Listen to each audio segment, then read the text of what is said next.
Hello, my dear students. How are you?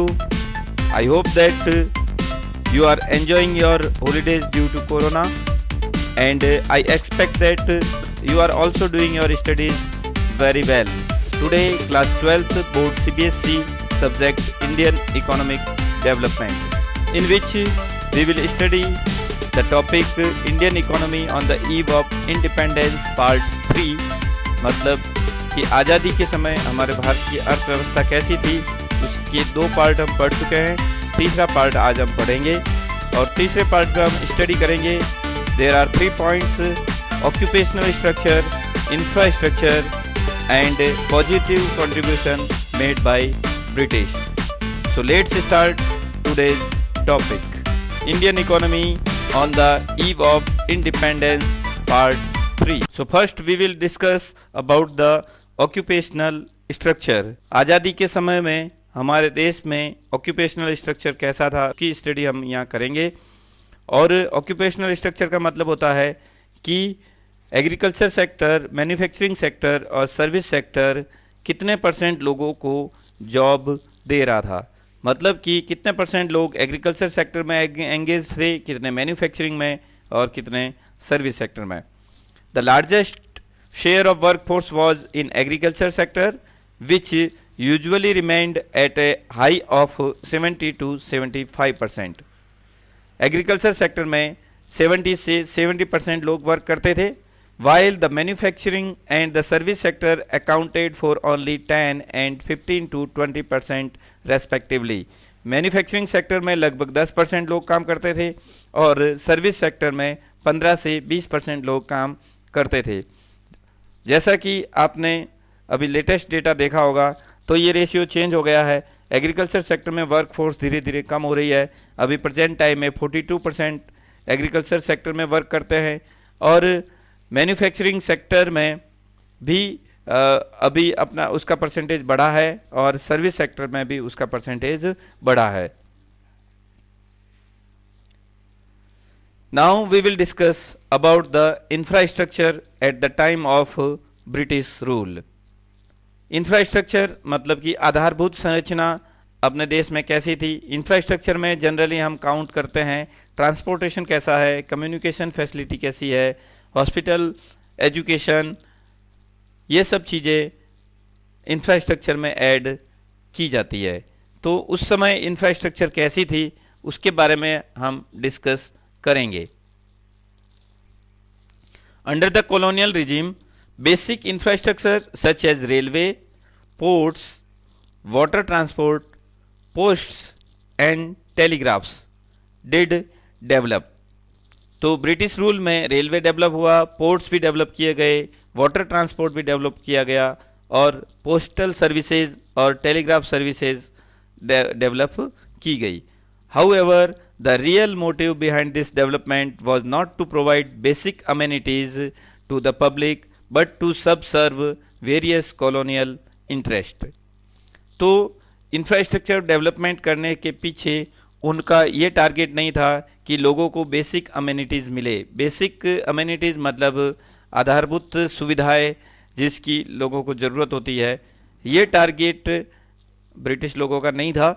उनका target ये था कि अपना कॉलोनियल इंटरेस्ट को फुलफ़िल करना, उसको अपना ब्रिटिश लोगों के इंटरेस्ट को फुलफ़िल करना टारगेट था, न कि भारत के लोगों का वेलफेयर करना।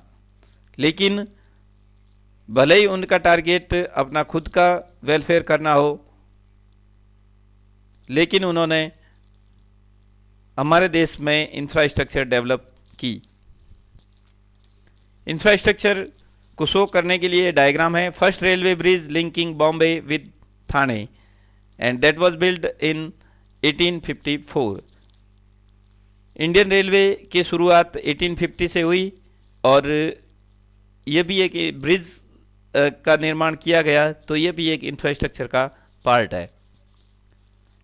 Tata airlines, a division of Tata and sons, was established in 1932, inaugurating the aviation sector in India. और एविएशन सेक्टर की शुरुआत 1932 में हमारे देश में हुई, जिसकी शुरुआत टाटा एंड सन्स ने की। इंफ्रास्ट्रक्चर में हम सेकंड पॉइंट लेते हैं, roads constructed in India prior to the advent of British rule were not fit for modern transport. और सबसे महत्वपूर्ण बात है कि ब्रिटिश लोगों के टाइम में इंफ्रास्ट्रक्चर डेवलप हुई, वो भी उन्होंने अपने स्वार्थ के लिए की, लेकिन ब्रिटिश लोगों के आगमन से पूर्व भी हमारे देश में किसी भी प्रकार की कोई इंफ्रास्ट्रक्चर डेवलप नहीं की गई थी, क्योंकि उस समय में हमारे देश में राजा महाराजाओं का शासन होता था और राजा महाराजा भी अपना खुद का स्वार्थ देखते थे और जनता की भलाई के लिए कुछ भी काम नहीं करते थे। तो उनके समय में जो रोड्स कंस्ट्रक्ट किए गए वो बिल्कुल भी पुअर कंडीशन में थे और मॉडर्न ट्रांसपोर्ट के लिए बिल्कुल भी फिट नहीं थे।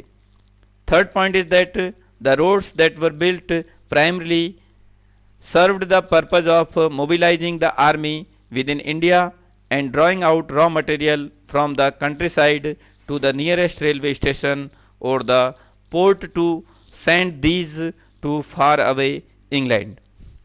अब इसमें देखिए सबसे महत्वपूर्ण बात है कि राजा महाराजाओं के समय में हमारे देश में ट्रांसपोर्टेशन के लिए रोड्स वगैरह नहीं बने हुए थे, लेकिन ब्रिटिश लोगों ने इसके लिए कुछ काम किया और हमारे देश में ट्रांसपोर्टेशन फैसिलिटी डेवलप की।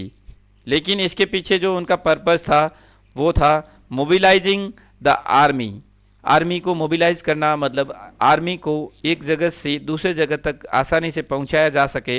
इस वजह से उन्होंने अच्छे रोड्स हमारे देश में बनाए। वो भी बड़े बड़े सिटीज़ को जोड़ते थे, लेकिन गांवों में किसी भी प्रकार के रोड्स नहीं बनाए गए। गांवों में वही पुअर कंडीशन थी और टूटे फूटी सड़कें होने की वजह से ग्रामीण लोगों को कई प्रकार की मुश्किलों का सामना करना पड़ता था।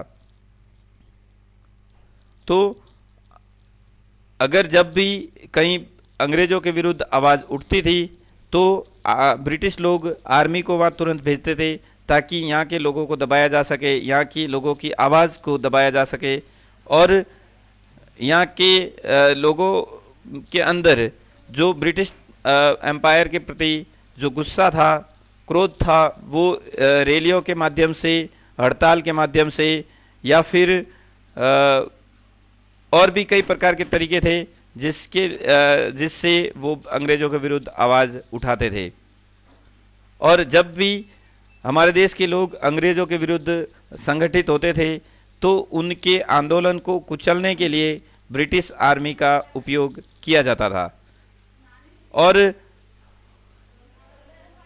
अब वो आर्मी आसानी से एक जगह से दूसरी जगह पर जा सके और हमारे इंडिया के द्वारा किए गए आंदोलन को कुचल सके, इसलिए उन्होंने रोड्स बनवाए थे with in India and drawing out raw material from the country side.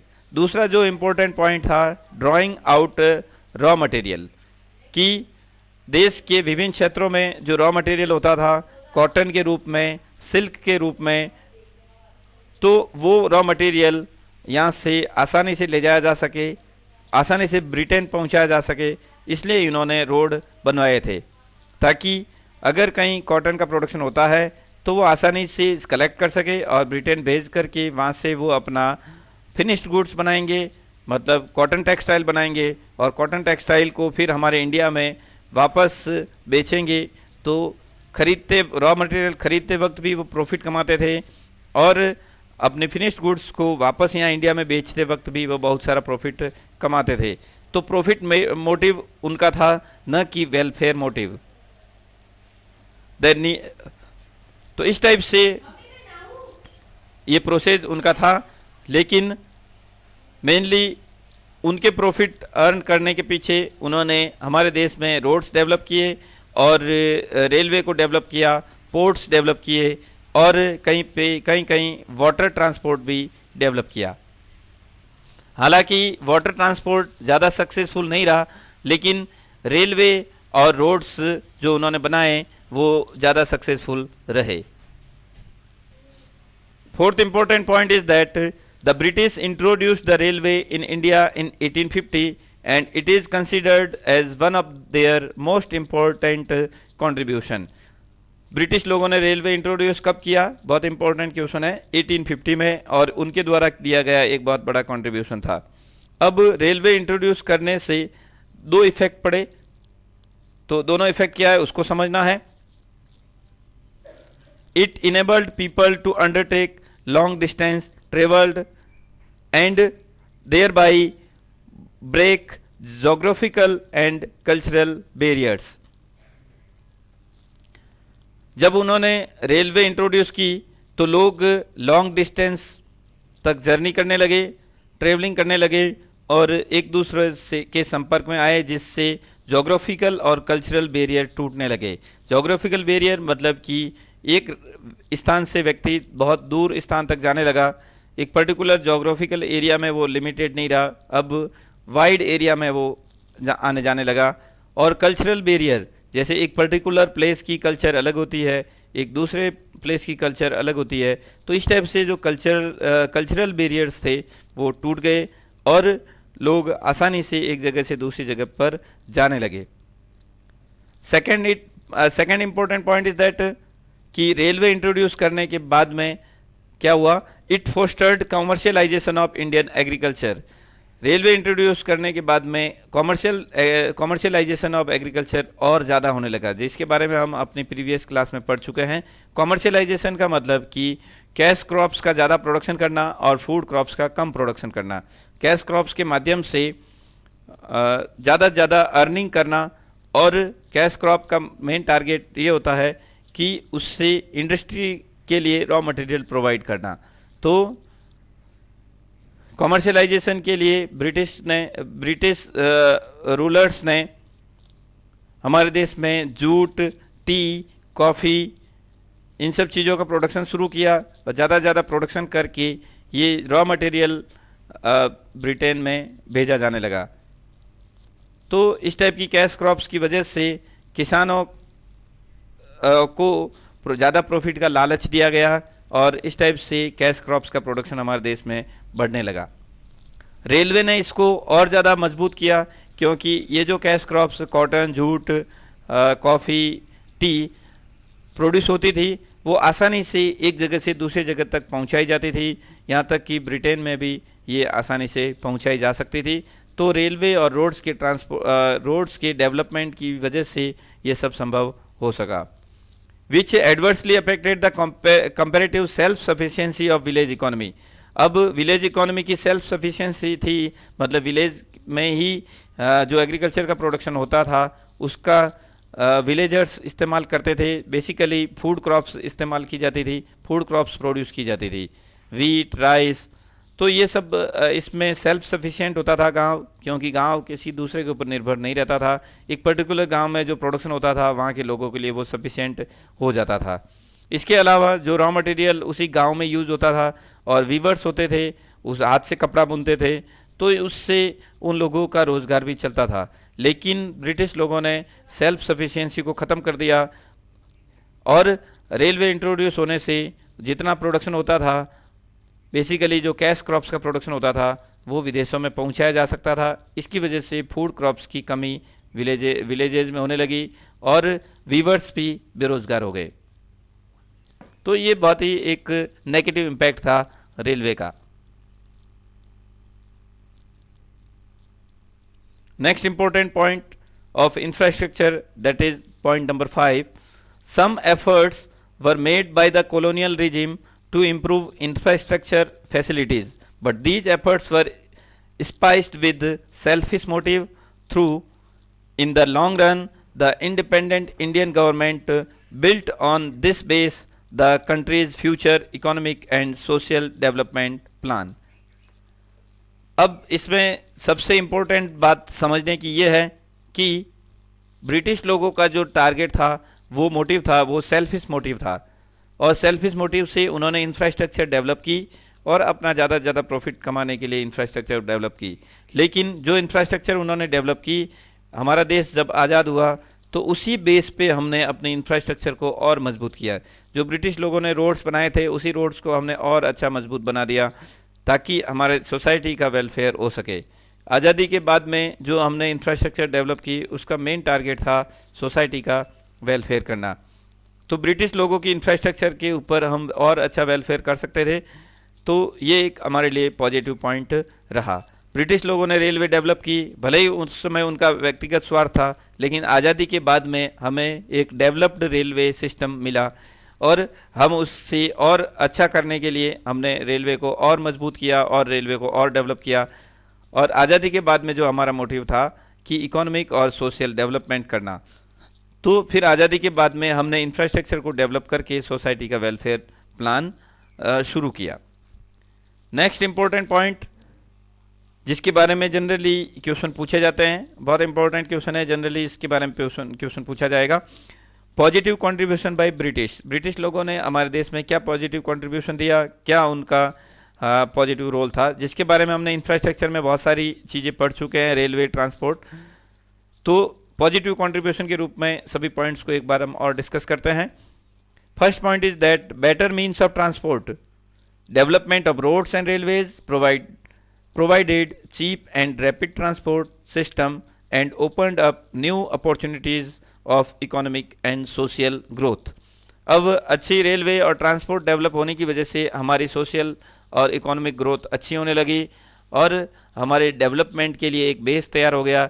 और जो राजा महाराजाओं के समय जो कंडीशन थी लो लेवल का डेवलपमेंट, वो धीरे धीरे रिमूव होने लगी और कल्चरल डेवलपमेंट भी होने लगा, लोगों का आदान प्रदान होने लगा, लोग एक जगह से दूसरी जगह पे जाने लगे, तो कल्चरल और जोग्राफिकल बैरियर्स जो थे वो ख़त्म होने लगे। और ब्रिटिश लोगों के साथ में और भी जो फॉरेनर्स हमारे देश में आए तो उनकी संस्कृति से हमें परिचय मिला उनका, और हम अपनी संस्कृति के सुधार करने का मौका मिला। Second point is that the effective administrative setup, British लोगों ने हमारे देश में एक इफेक्टिव एडमिनिस्ट्रेटिव सेटअप डेवलप किया। जो एडमिनिस्ट्रेशन उन्होंने डेवलप किया उसी बेस पे आज़ादी के बाद में हमने अपना अलग एडमिनिस्ट्रेटिव सेटअप डेवलप किया, लेकिन बेस वही था जो ब्रिटिश लोगों ने किया। The British government had an efficient administrative system which served as a ready reckoner for Indian politicians. जो इंडियन पॉलिटिशियंस थे आज़ादी के बाद में, उन्होंने अपना जो सिस्टम डेवलप किया उसके लिए उनको आसानी हुई। बहुत सारे कॉन्स्टिट्यूशनल प्रोविजंस थे वो हमने अडॉप्ट किए, बहुत सारी जो हमारी इकोनॉमिक सिस्टम था उसको हमने अडॉप्ट किया, और पॉलिटिक्स के मामले में जो उन्होंने एक फ्रेमवर्क तैयार किया था उसी फ्रेमवर्क पे हमने वर्क किया और आज़ादी के बाद में हमें अपने देश को चलाने में आसानी हुई।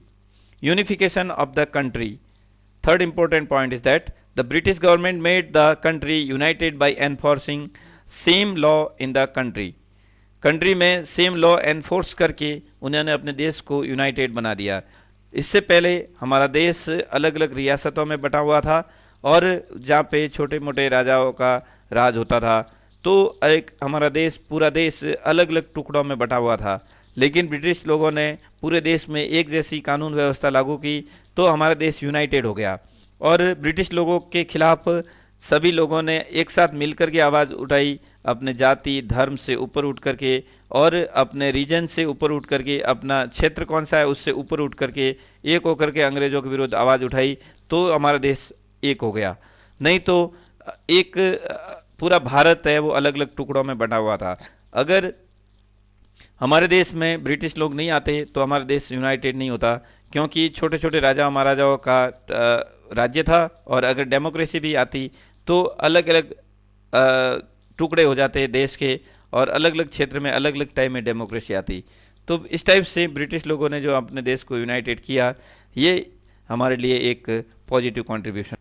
Next point is that check on famines, roads and railways worked as great check on occurrence and impact of famines as food supplies could be transported to the affected areas in case of droughts। जैसा कि हम पढ़ चुके हैं कि 1921 से पहले हमारे देश की पॉपुलेशन बिल्कुल नहीं बढ़ती थी, और ये भी देखा गया कि 1911 से 1921 तक अपने देश की पॉपुलेशन कम हो गई। मतलब आप सोच सकते हैं कि 10 साल में अपने देश की पॉपुलेशन कम हो गई। मतलब ऐसी सिचुएशन थी उन दिनों में कि हमारे देश में बहुत अकाल पड़ते थे, ड्रॉट्स और फेमिन्स की सिचुएशन हमेशा बनी हुई रहती थी और बीमारी से बहुत लोग मरते थे और समय पे इलाज नहीं होने की वजह से उनकी डेथ हो जाती थी। तो जब रोड्स और रेलवे डेवलप हुआ तो जब अगर कहीं फेमिन्स की सिचुएशन होती थी, ड्रॉट की सिचुएशन होती थी, तो एक जगह से दूसरी जगह तक फूड की सप्लाई आसानी से हो पाती थी और उस फूड की सप्लाई से फेमिन्स के ऊपर चेक लग गया। मतलब अब लोग भूख से नहीं मरते थे क्योंकि एक जगह अगर कहीं ज़्यादा प्रोडक्शन है तो वो दूसरी जगह आसानी से सप्लाई किया जा सकता था। Next point is that shift to monetary economy. अब मॉनेटरी इकोनॉमी, जैसा कि हम इकोनॉमिक्स के मैक्रो इकोनॉमिक्स पोर्शन में मॉनेटरी सिस्टम के बारे में पढ़ चुके हैं। एक बार्टर सिस्टम होता है, एक मॉनेटरी सिस्टम होता है। बार्टर सिस्टम में क्या होता है, जनरली गुड्स टू गुड्स का एक्सचेंज किया जाता है और मॉनेटरी सिस्टम में गुड्स के बदले में मनी हम पे करते हैं। तो ब्रिटिश लोगों ने हमारे देश में मॉनेटरी सिस्टम डेवलप किया, नहीं तो मैक्सिमम जगह पर और मैक्सिमम टाइम में हमारे देश में बार्टर सिस्टम ही लागू था। लोगों के पास में अवेलेबिलिटी ऑफ मनी बहुत ही कम होती थी, तो लोग गुड्स के बदले गुड्स का को एक्सचेंज करते थे। लेकिन ब्रिटिश लोगों ने मनी को इंट्रोड्यूस किया। वैसे मनी राजा महाराजाओं के समय भी इंट्रोड्यूस किया गया था, लेकिन उसकी क्वांटिटी बहुत ही कम हुआ करती थी। ब्रिटिश लोगों ने मॉनेटरी सिस्टम को और आगे बढ़ाया, जिसकी वजह से हमारे लेन देन में आसानी होने लगी और हमारे डेवलपमेंट के लिए एक बेस तैयार हो गया। अभी प्रेजेंट टाइम में मॉनेटरी सिस्टम के डेवलपमेंट की वजह से बैंकिंग सिस्टम भी डेवलप हुआ और हमारी इकोनॉमी की बहुत सारी एक्टिविटी जो मॉनेटरी सेक्टर के ऊपर डिपेंड है वो अब आसानी से होने लगी है। तो इस टाइप से ब्रिटिश लोगों ने हमारे देश में बहुत सारा कंट्रीब्यूशन दिया। आज हमने बहुत सारे इम्पोर्टेंट पॉइंट इसमें डिस्कस किए, तो मैं आशा करता हूँ कि आपको ये सभी पॉइंट्स अच्छी तरह से समझ में आए होंगे। अगर किसी पॉइंट के प्रति आपका कोई डाउट है या फिर किसी प्रकार का कोई इशू है तो आप कमेंट बॉक्स में लिख कर हमें रिप्लाई कर सकते हैं। मैं आपके किसी भी क्वेश्चन का रिप्लाई कमेंट बॉक्स में दूंगा, जिसको आप आसानी से देख सकते हैं। So thanks to all. Please like, share and subscribe my channel so that the others can get benefit. Thank you once again.